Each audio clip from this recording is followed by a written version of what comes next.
Today, I will be discussing All My Sons, a play by Arthur Miller.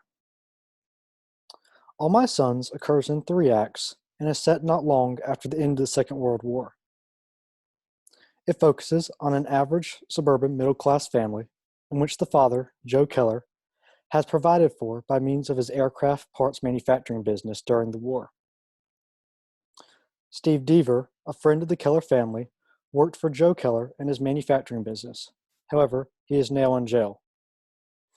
Other characters include Chris Keller, who is one of Joe's sons, Kate, who is Joe's wife, Larry, Joe's second son, who died in the war as a result of a plane crash, Annie Deaver, Larry's girlfriend and also Steve's daughter, and George, Annie's brother.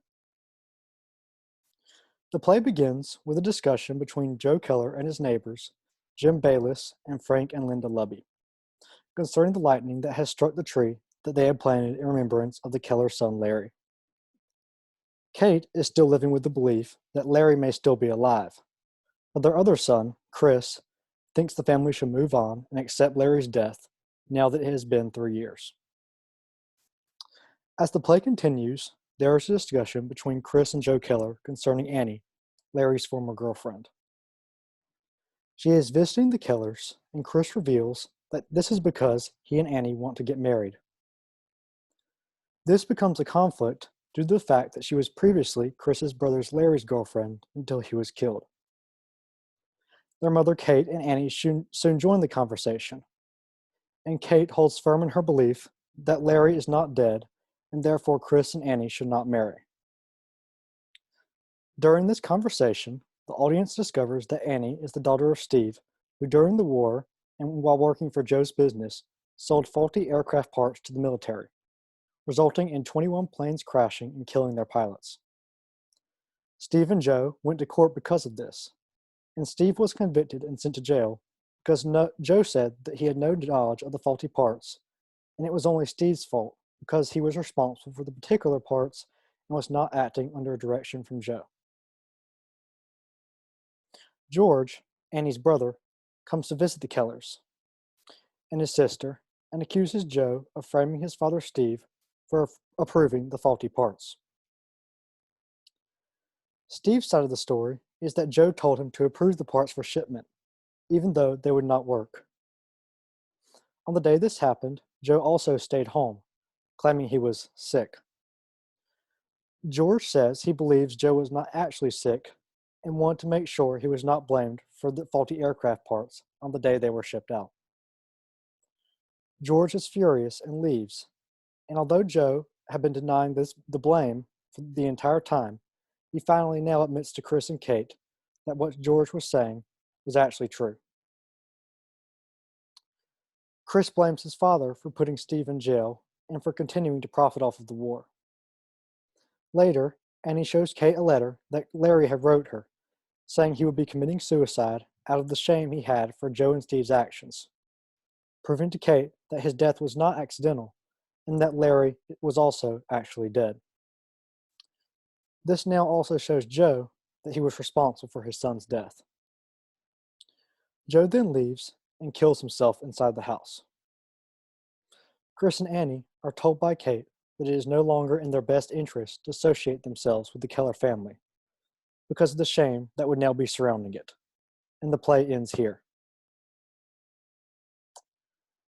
This play is very similar to Arthur Miller's other play we read, Death of a Salesman, and shares many of the same themes, and I believe he attempts to convey a similar message concerning family, money, and the American dream. First, Joe has been able to provide his family with a comfortable, picturesque, white picket fence life. He is fairly wealthy and is living what we would consider to be the American dream. However, how he reached this current life was through exploiting others. He exploited the pilots whose planes crashed due to his faulty parts. And he exploited Steve by making him take the fall for his criminal actions. This shows that more than often in America, the success that is so greatly valued can only be reached through the exploitation of others. This is almost the opposite in Death of a Salesman. In the case of that play, Willie was the one being exploited, while his boss profited off of his life of dedication to the same company, even when Willie was barely making enough to support his family. The majority of the play is also very family focused. Joe's only goal was to give his family a comfortable and happy life, similar to what Willie's goal also was. Joe was able to succeed, yet only through taking advantage of those who worked for him or were impacted by his work. Joe Keller, despite his strongest efforts to be successful for his family, ultimately fails them, causing Larry to have committed suicide and tearing the rest of the family apart. Near the end of the play, he says that the American soldiers were all his sons, and not only did he fail his real sons, but failed the soldiers who were counting on him to provide machines that would keep them safe and alive. Once the Keller family has been disgraced at the end of the play, the mother Kate tells Chris and Annie to leave it all behind and move far away, showing once again that the values placed in social standing and honor and success of a family. Joe is also a tragic figure, just as Willie was in Death of a Salesman. There is also an important theme surrounding money and the wartime economy. Joe, although he was making parts to benefit the American war effort, ultimately decided to take actions to benefit himself more than the soldiers he was providing for. He successfully did so, reaching the commonly held view of success in capitalist society. However, this success would eventually cost him the very thing he valued most, his family. Yet, in American society, where and how you produce, in American society, how much you produce and how much money you make determines your worth, and this pushed Joe to perform immoral acts. Society's pressure on a father figure and his requirement to provide for his household and family, combined with the pressure to produce as much as possible for the war and his own desires, led him to approve faulty parts that would ultimately lead to his demise.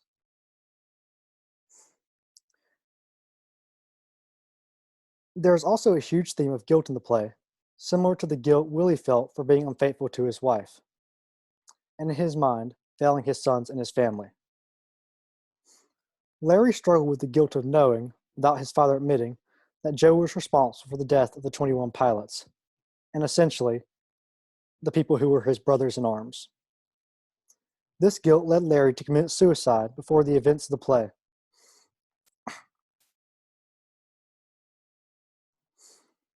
And Joe would face his own guilt of killing the pilots and shaming his family, and being indirectly responsible for his son Larry's death, leading him to end his life at the end of the play also. Chris will be extremely guilty for the acts his fathers did in the beginning and being partially complicit in them by supporting his father's lies. This guilt now surrounding the Keller family is what led their mother Kate at the end of the play to tell Chris and Annie to leave and distance themselves from the family shame as much as possible. She was willing to give up the stability of her remaining family in order to let her son be protected from this shame. I also believe that the struggle with this guilt that we see is similar to the guilt that Matt Fowler experienced in the play Killing by Andrew Du Bois, where after killing Strout in revenge for his son's death, he lives through the rest of the night in almost a haze. And although he believes the act of killing had to be done, this has already begun to affect his marriage, since he couldn't be intimate with his wife during the same night, and it will most likely also affect his relationship for the rest of their lives. Also, he explicitly says in the play how his children not knowing what happened would prevent them from having closure, but he still could not tell them, which would affect their well-being and mental health.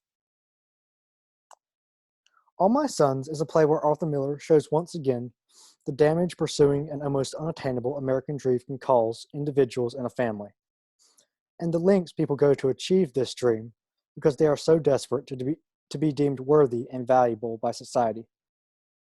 It shows the harm and mass exploitation that can be caused in order to increase wealth of a few. Joe Keller was held accountable for this exploitation, but most people are not. Miller also shows how extremely harmful societal expectations can be, and how they can tear families apart and lead people to consider themselves failures if they cannot fulfill these expectations.